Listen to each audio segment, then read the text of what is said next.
Assalamualaikum. Waalaikumsalam warahmatullahi wabarakatuh. Kalau nggak salah kemarin tuh ada ini ya, tugas makalah tentang komunikasi antar pribadi. Itu gimana sih? Oh iya ya, kemarin ada kita tuh disuruh bikin makalah tentang komunikasi antar pribadi. Artinya apa sih itu komunikasi antar pribadi?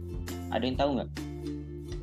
Jadi setahu aku komunikasi pribadi antar pribadi atau komunikasi interpersonal itu jadi suatu proses atau interaksi antara individu sebagai komunikator atau pemberi pesan dengan individu lain sebagai komunikan atau penerima pesan. Aku mau nambahin fungsinya nih. Fungsinya tuh dibagi dua kan kalau aku nggak salah. Terus yang pertama itu ada fungsi sosial, yaitu untuk memenuhi kebutuhan biologis dan psikologis. Kemudian mengembangkan hubungan timbal balik. Kemudian untuk meningkatkan pertahanan mutu diri sendiri. Kemudian menangani konflik. Dan terus keduanya fungsi pengambilan keputusan. Kemudian manusia berkomunikasi untuk membagi informasi dan manusia berkomunikasi untuk mempengaruhi orang lain gitu. Amazing. Itu. Oh iya, kalau hambatan komunikasi antar pribadi apa ya? Apa ya? Kalau tahu nggak? Aku hambatan itu ada banyak, tapi aku jelasin 3 aja nggak apa-apa kan? Iya. Apa-apa. Nah, yang pertama itu ada hambatan pengaruh status, misal antara karyawan dengan bos.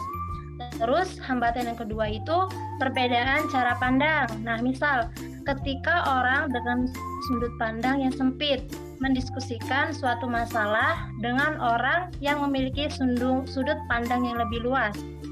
Nah, hambatan yang ketiga adanya perbedaan atau gangguan lingkungan. Misal kita berbincang di pinggir jalan, pasti itu ramai kan, jadi komunikasi antara pribadi pasti akan terganggu.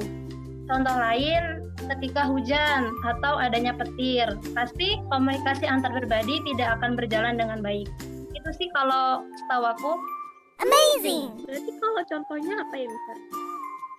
Kalau contohnya nih ya, setahu aku tuh antara suami dan istri pertama. Terus keduanya adalah guru dan murid dan 2 sahabat. Gitu setahu aku sih. You said never let me go.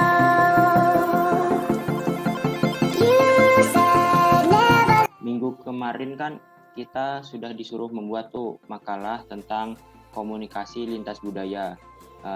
Dari teman-teman sekalian sudah mengerti semua atau belum tentang makalah lintas budaya ini? Oh iya, ada yang bisa ngejelasin lagi nggak apa itu pengertiannya gitu? Soalnya aku kurang ngerti nih. Oh, pengertian itu komunikasi lintas budaya. Jadi pengertian komunikasi lintas budaya atau cross cultural communication yang sering disebut adalah bidang studi komunikasi yang memandang bagaimana manusia yang berbeda latar belakang budaya berkomunikasi. Komunikasi lintas budaya berakar dari studi antropologi budaya. Titik berat komunikasi tersebut adalah proses komunikasi yang terjadi dalam beberapa macam budaya yang berbeda. Jadi, komunikasi lintas budaya memiliki beberapa fungsi penting, terutama ketika seseorang mulai menjalin hubungan bilateral atau multilateral. Secara khusus, komunikasi lintas budaya berfungsi untuk mengurangi ketidakpastian komunikasi antar orang, antar suku, dan antar bangsa yang berbeda budayanya. Jadi ini bisa membantu antara suku dengan suku lain atau bangsa satu dengan bangsa lainnya. Gimana sih Fatin? Oke. Nah, aku mau nanya nih, kan setiap berkomunikasi kan pasti ada hambatannya yang menghalang setiap kelompok untuk berkomunikasi. Apalagi ini tentang komunikasi lintas budaya. Ada nggak sih dari kalian yang tahu hambatannya apa-apa aja sih? Nah, gini nih, tahu aku ya. faktor-faktor penghambat komunikasi lintas budaya itu ada faktor fisik, faktor budaya, terus juga persepsi, ada motivasi, pengalaman, emosi, bahasa, dan juga kompetisi. Itu sih setahu aku. Terus kalau contoh-contohnya apa aja ya kalau setahu kalian? Kalau contoh-contohnya menurut setahu aku dan dari yang pernah aku baca, contoh komunikasi antar lintas budaya itu contohnya komunikasi antar individu yang berbeda suku atau yang berbeda budaya sehingga rawan terjadinya kesalahpahaman. Misalnya, komunikasi yang terjadi antara orang Medan dan orang Sulawesi atau orang Indonesia dengan orang Spanyol. Nah, cara mengatasi berbagai hambatan yang ditemukan dalam komunikasi tersebut adalah menggunakan bahasa yang sama-sama dimengerti.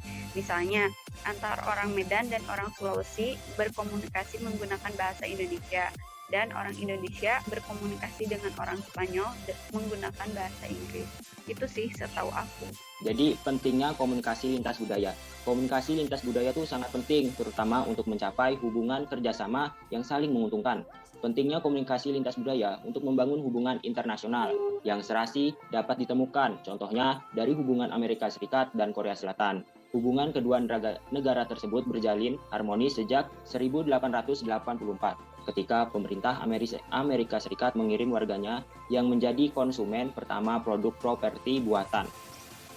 Korea Selatan, dari fenomena hubungan ekonomi Amerika Serikat dan Korea Selatan tersebut diketahui bahwa produktivitas dari profitabilitas meningkat ketika organisasi maupun menyerap budaya dan mengomunikasikan harapan secara jelas.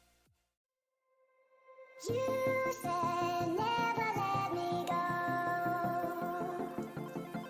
You said never let Ya benar-benar.